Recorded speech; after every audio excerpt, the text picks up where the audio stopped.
que aprove o Senhor de eu estar ministrando a palavra hoje. Peço para os irmãos, sobre a questão da reverência à palavra, já se por seus pés, eu vou estar lendo a palavra tema da nossa campanha. Ela se encontra em Romanos, capítulo 1. Eu vou ler somente o verso 20, para não cansar os irmãos. E depois, após a leitura, eu já peço aos irmãos já para estarem se sentando, porque depois eu começo a falar e eu esqueço. É meio normal isso da minha parte, não estou acostumado, espero nunca estar acostumado também a isso. Porque a palavra de Deus, ela fala que a soberba precede a queda. Quando a gente se torna autoconfiante, a gente esquece da presença de Deus, a gente afasta Deus da nossa vida. Romanos capítulo 1, no seu verso 20, vem dizer o seguinte: porque as suas coisas invisíveis, desde a criação do mundo, tanto o seu eterno poder como sua divindade, se entendem claramente, se veem pelas coisas que estão criadas, para que eles fiquem inexcusáveis. Amém? Já podem se sentar. Como eu já tenho falado algumas outras vezes, eu tenho muitas vezes tentado fazer um rascunho, um esboço. Eu acho bonito, pregadores que vêm, trazem esboço, trazem palavras, Mas certa vez eu tentei escrever bastante coisa, Deus não me deixou escrever nada, Ele chegou e falou para mim: não foi você que pediu para te usar? Então por que você quer escrever algo? Deixa que eu te uso. Mas aprovo o Senhor que hoje eu consegui escrever alguma coisa, pelo menos uma página aqui com algumas palavras, apenas como o princípio das coisas, porque depois eu tenho certeza que Deus irá falar com vocês. Confesso que de mim eu tenho apenas alguns testemunhos de vida, testemunhos esses para edificação, para edificação do ministério, para edificação de pessoas, mas o resto tem que vir de Deus. Aqui em Provérbios não, em Romanos, nós vamos ver que o apóstolo Paulo dá uma exortada na igreja de Roma, por causa que eles estavam cedendo a carne, por causa que eles estavam, fazendo idolatrias, como até diz mesmo aqui, no subtópico, referente à idolatria e à depravação dos gentios. As pessoas, quando tendem a pender para o lado da carne, quando tendem a pender para o lado da idolatria, elas se esquecem dos atributos de Deus, elas esquecem da presença de Deus, elas esquecem do poder de Deus. E aí, Paulo usa essas palavras para fazê-los lembrar. E nós sabemos que a palavra de Deus é bem clara, que Deus corrige aquele que Ele ama. É verdade. E o Pai só corrige o Filho ao qual Ele ama. Então, quando o apóstolo Paulo vem aqui trazer essa exortação para a igreja, é porque Deus ama eles. É porque Paulo ama eles da mesma forma. Não é verdade?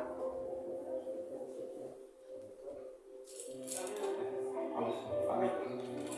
Então, a gente tem que estar atento, a gente tem que estar sensível à exortação, a gente tem que estar disposto a ouvir, a repreensão. Sabemos que ninguém gosta de ser repreendido. Sabemos que ninguém gosta, de ser corrigido. Confesso que eu também, principalmente quando a gente é mais novo, a gente acha, não, eu sou aquele que tem essas coisas. Quando a gente é repreendido pelos nossos pais, quando a gente é criança, a gente pensa, estão bravos comigo, vou ficar bravo com eles, não vou falar com eles. Mas de repente, a gente vai lá, mãe, pai, na verdade.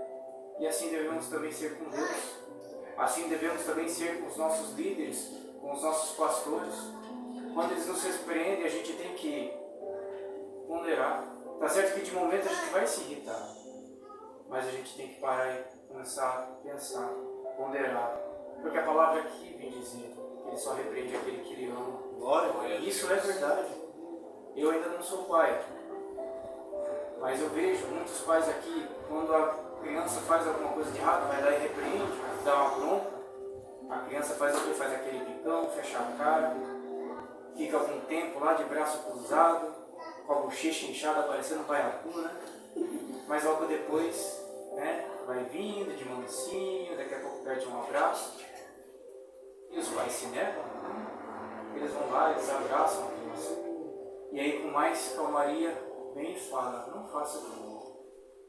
Isso nos remete àquela passagem, né? Onde aquela mulher estava sendo apedrejada por adultério. E Jesus, né, repreendeu a todos à sua volta: aquele que não tem pecado, que atire a primeira pedra. E aí, depois disso, ele chega para ela e fala: vá e não peques mais. É assim também Deus conosco. Não cometa mais esse erro. Primeiro nos repreende, mas depois ele fala com todo o amor e ternura: não cometa mais esse erro. Se a gente for seguir mais adiante nessa carta aos Romanos, Paulo não só exorta eles, mas também os corrige, os ensina, doutrina, para que não venham a errar mais. Assim é conosco. E aí nós vemos a palavra, né? Atributo. Deus tem atributos maravilhosos. Alguns desses atributos já foram pregados nas outras vezes, ao qual vieram os demais pregadores falar aqui. E Deus me trouxe 2 atributos dele também, que são grandiosos, que estão desde o princípio das coisas.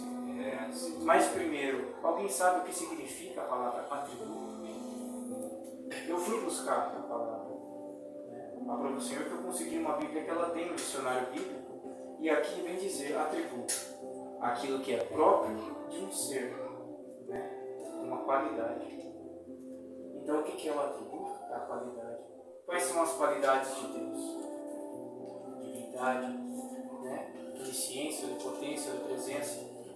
Mas hoje eu quero falar de 2 atributos, de 2 qualidades que estão desde o início e que uma anda com a outra e não tem como.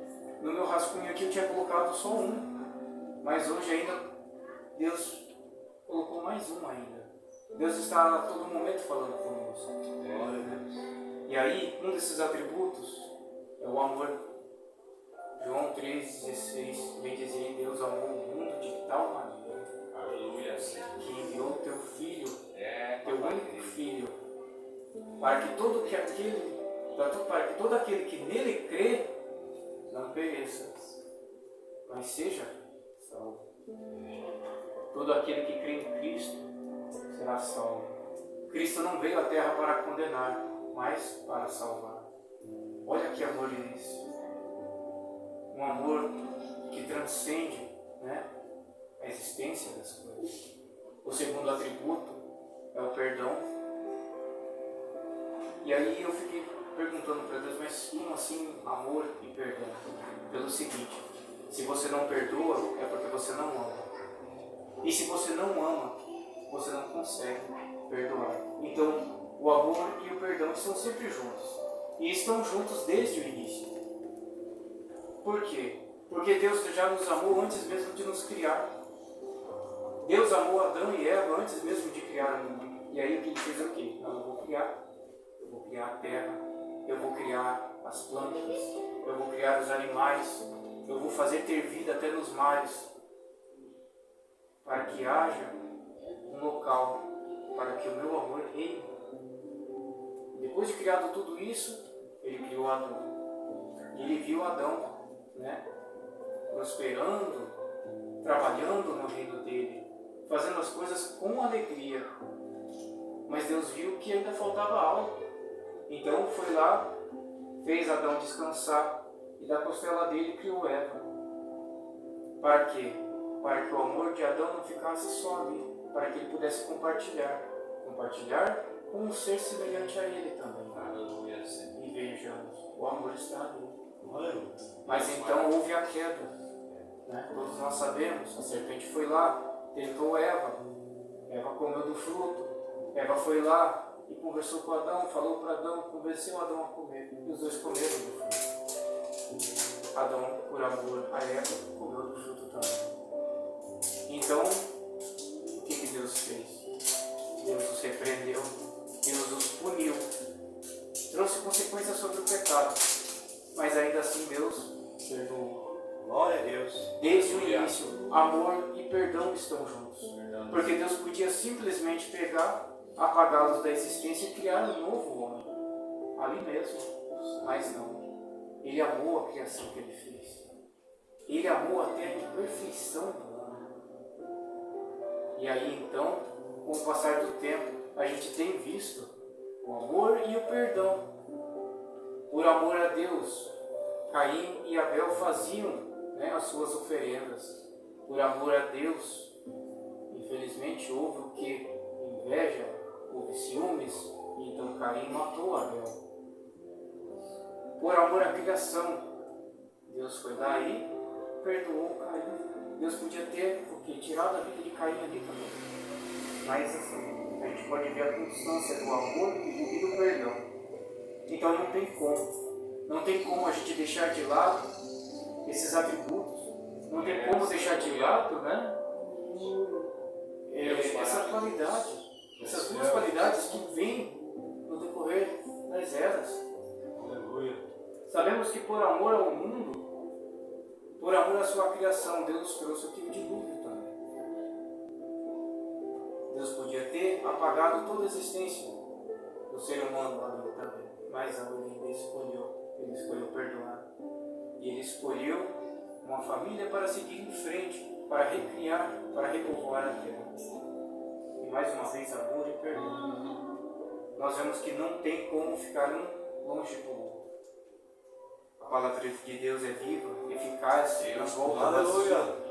Eu tenho certeza que de mim eu tenho pouca coisa. Confesso que já estou até terminando aqui o meu raciocínio, mas eu sei que Deus falará grandemente com cada um. Deus marcou esse encontro hoje com cada um aqui presente.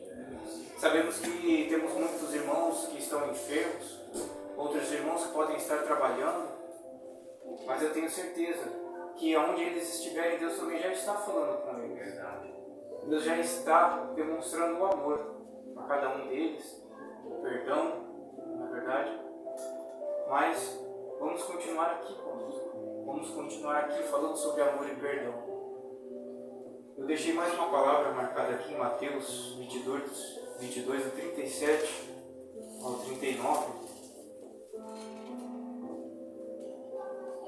onde nós vemos sobre o amor, onde Jesus mostra dois principais mandamentos, que a partir deles, todos os demais mandamentos a gente consegue seguir, mas sem esses dois, os demais são em vão.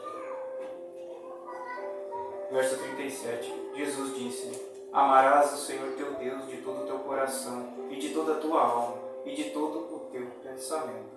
Este é o primeiro e grande mandamento. E o segundo, semelhante a este, é: amarás o teu próximo como a ti mesmo.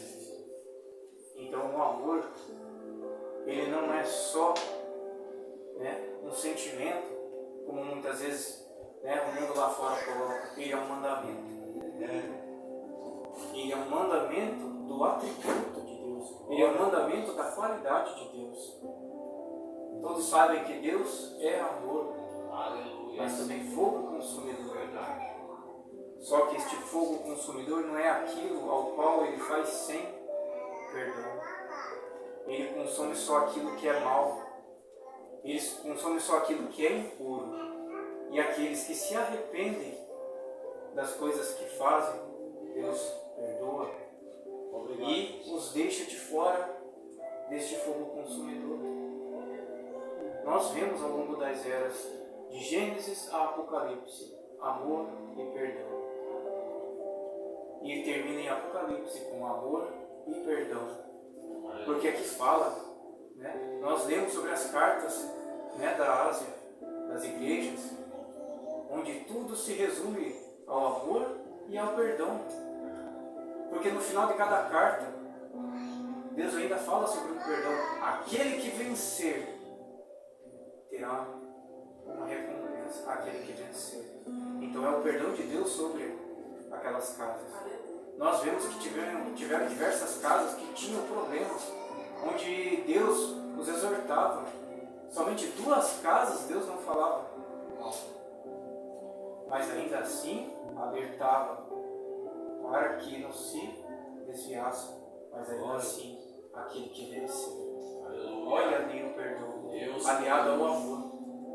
Imagina quão maravilhoso é isso, mesmo a gente no erro, mesmo a gente falhando, mesmo Ele apontando os nossos erros, Ele ainda nos manda nos corrigir, porque aquele que vencer estará com Ele. Aquele que vencer receberá novas vestes. Aquele que vencer será transformado em coluna da casa do nosso Pai. Aquele que vencer se assentará juntamente com Ele ao trono. Glória a Deus. Aquele que vencer terá um galardão, terá uma recompensa. Aleluia. Recompensa essa que, se a gente tentar imaginar, a gente não vai conseguir, a gente não vai alcançar.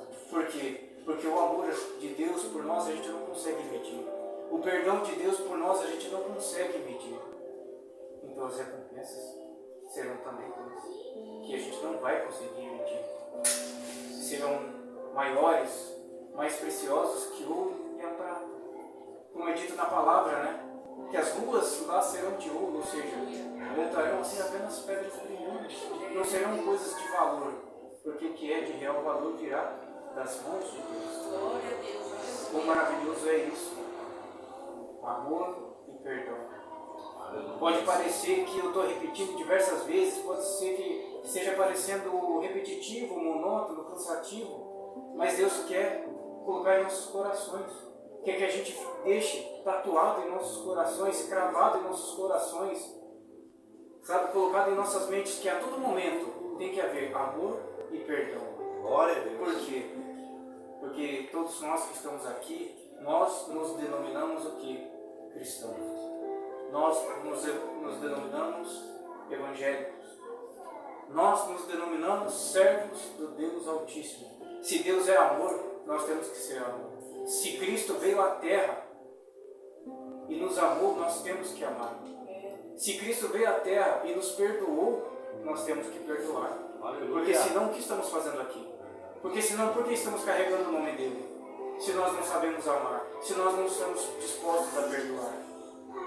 Se nós estamos fazendo isso, nós somos cristãos. Se nós não estamos fazendo isso, estamos perdendo tempo aqui, falando de Deus. É por isso que muitas vezes existem certas pessoas que vêm, frequentam e saem. Por quê?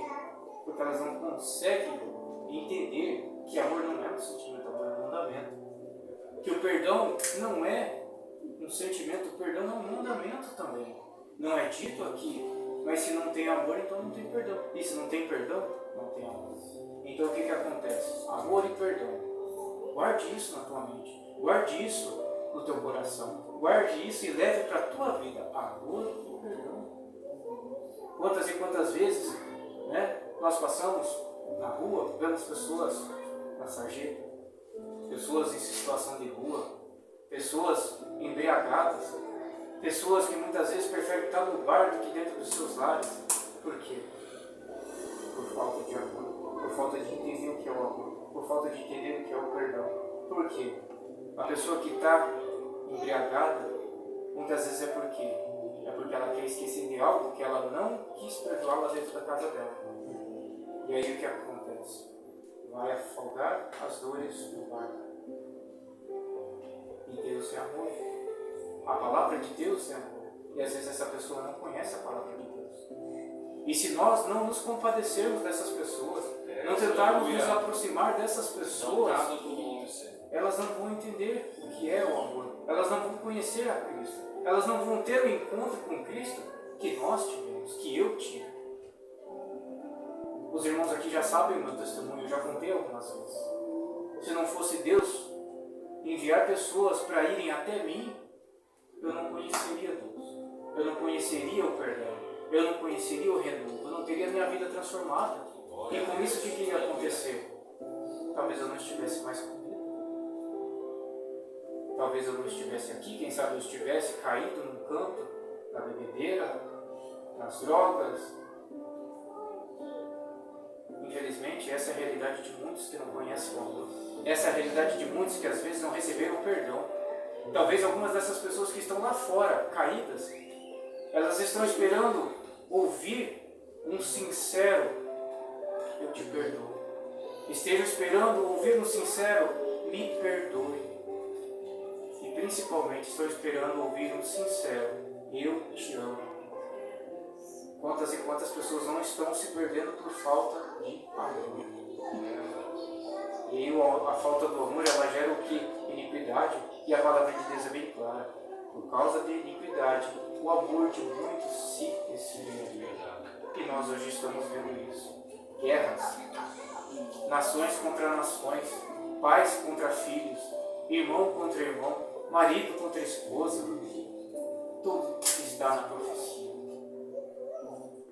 Isso seria perto do grande dia, perto do fim. E nós sabemos que a palavra de Deus também já está sendo levada a quase todos os povos. E quando todos os povos conhecerem da palavra, aí será o grande dia. Será o dia do retorno. Não do cordeiro que veio na primeira vez, mas do leão, que virá, primeiro, irá retirar a tua igreja da terra. E depois, como um leão, irá atacar os seus inimigos. Irá bramar.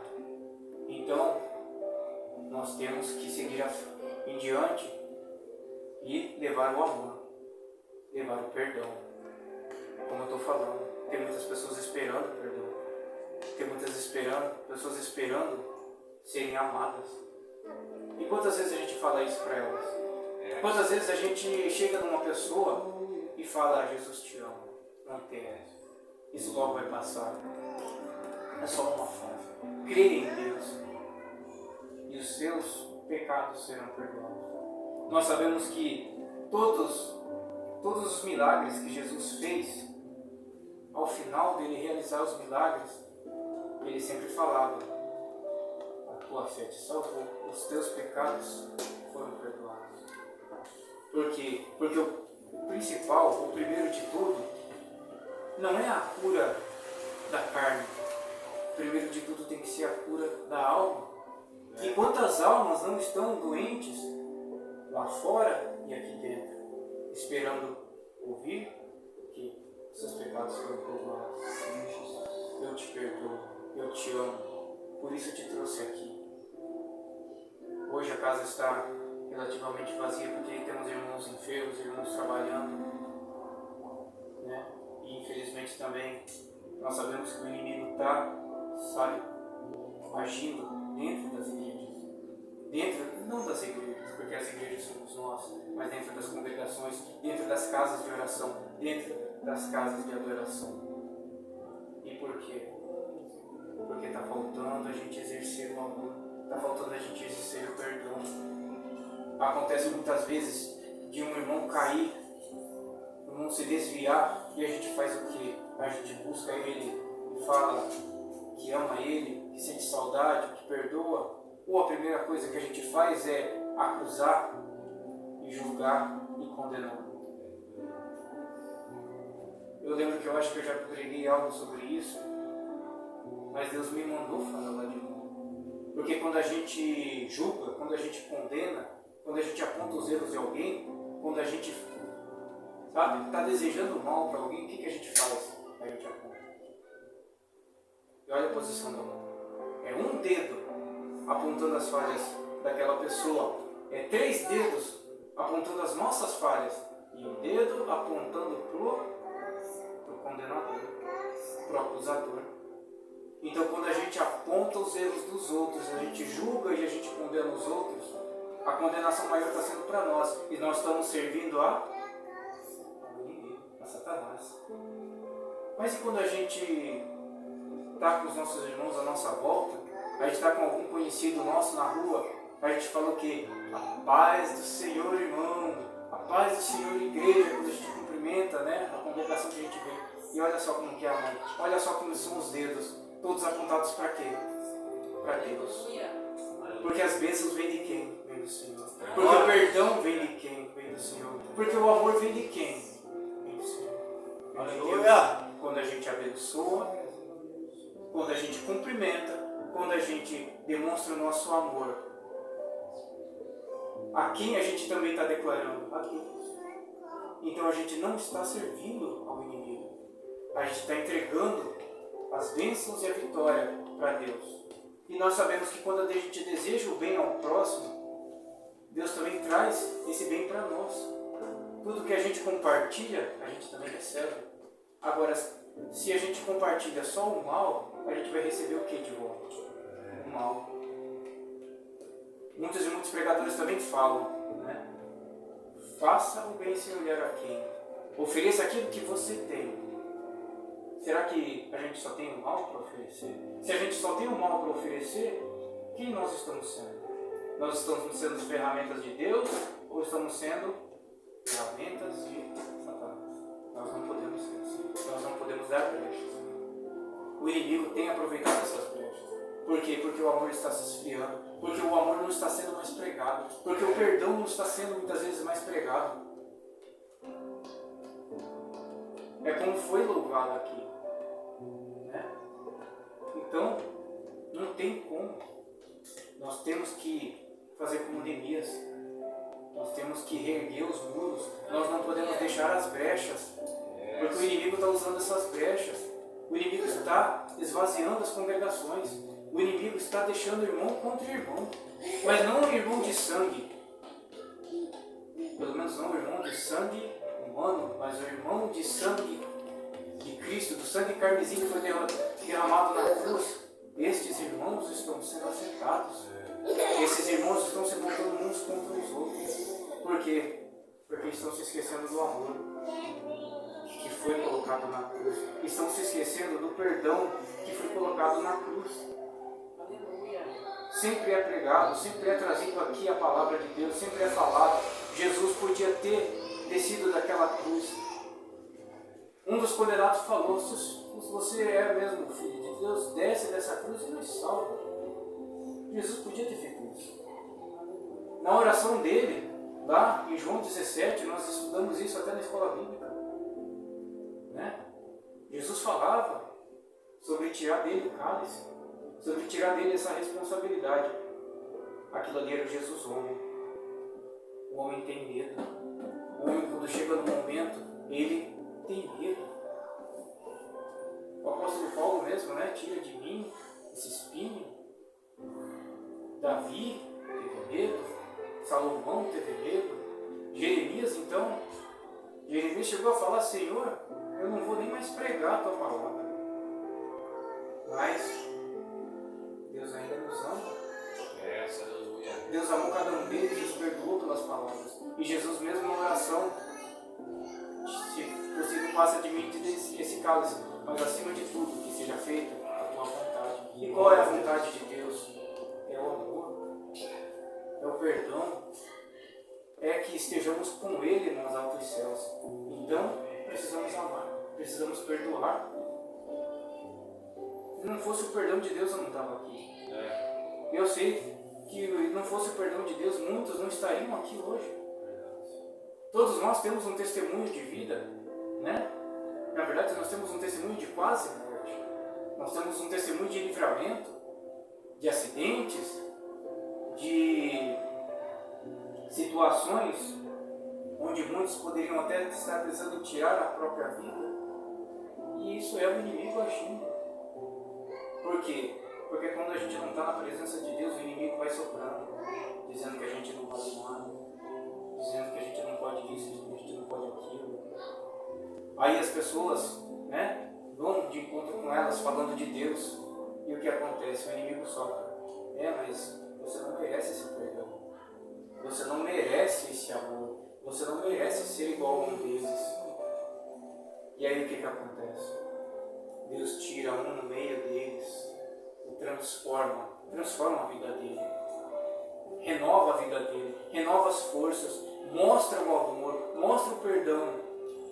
E então aqueles que o inimigo estava soprando, dizendo que eles não eram nada, que não mereciam perdão, eles vão de encontro com aquela pessoa que foi perdoada, que foi salva, que Deus amou e mudou a vida. Então o Espírito Santo começa a agir dentro dele, começa a ter força e começa a falar: se ele pode, você pode. Se ele foi lá e recebeu o perdão, você pode. Mas ainda está o inimigo soprando, não precisa ir lá. E hoje em dia o inimigo tem soprado dentro das congregações. E você ainda está pecando, você não merece estar dentro. o teu irmão está dando contra você. Saia. Vá lá fora, você não precisa estar na casa de Deus. Você pode, sabe, adorar a Deus na sua casa só. Mas e o amor? E o perdão? O Espírito Santo ainda está falando. Glória a Deus. Perdoe. Jesus mesmo ficou lá na cruz, olhou para cima e falou: Pai, perdoe-os, eles não sabem o que fazem. Meu Deus. Nós também estudamos sobre o princípio, né, do diaconato, sobre os diáconos. Estudamos sobre Estevão. Um dos diáconos mais perseverantes foi apedrejado e nos seus últimos instantes de vida ele contemplou a glória de Deus. Glória a Deus, aleluia. E naquele momento ele podia chegar e falar: Pai, estou pronto. Não. Senhor, não impute a eles o pecado da minha morte. Naquele momento, ele também perdoou. Aleluia. Ele amou aquelas pessoas que estavam apedrejando. E às vezes o que acontece dentro da congregação? Fulano foi chamado para louvar, fulano foi chamado para orar, fulano foi chamado para pregar, e eu não. Eu não vou mais vir então. Se eu não estou tendo oportunidade, eu não vou mais vir. E aí, cadê o amor? Cadê o perdão? A palavra de Deus é bem clara: examina-se, pois o homem é assim mesmo. E aí o que acontece? Temos que fazer uma autoanálise. Senhor, por que eu não fui escolhido? Será que eu estou fazendo algo de errado? Senhor, talvez eu esteja fazendo algo de errado. Clareia minha mente, traz luz nessa escuridão que está me rodeando, querendo que eu deseje mal ao meu próximo. Senhor, me perdoa. Aí de repente, numa próxima oportunidade, está lá você, sendo convidado para louvar, sendo convidado para orar, sendo convidado para pregar. Mas na hora da pregação, você está pronto? Será que você está se preparando? Porque Deus também manda a gente se preparar. Jesus teve a sua preparação para ir para a cruz. Ele se preparou para ir para a morte.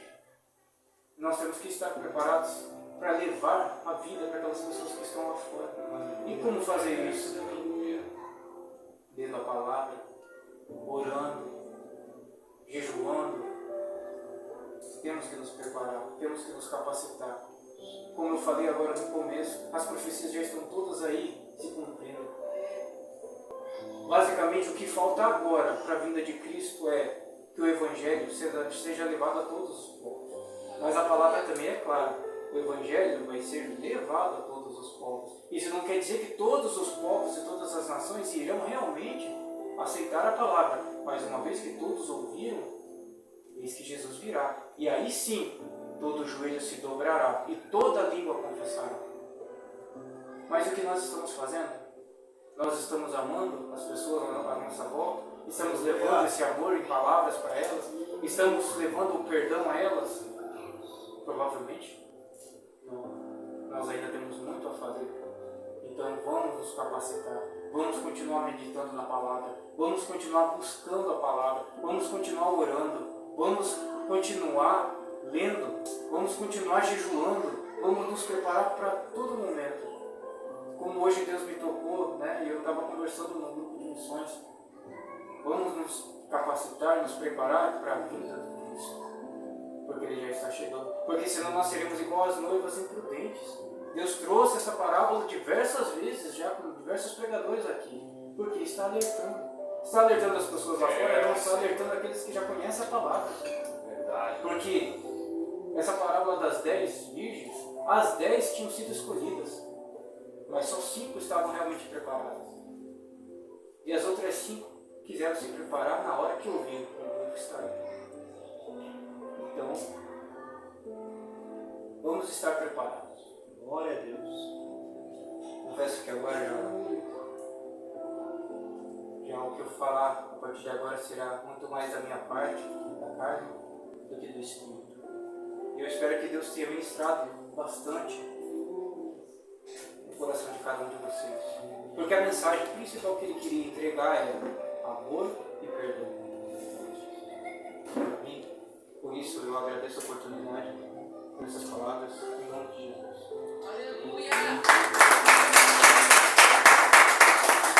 Quão formoso é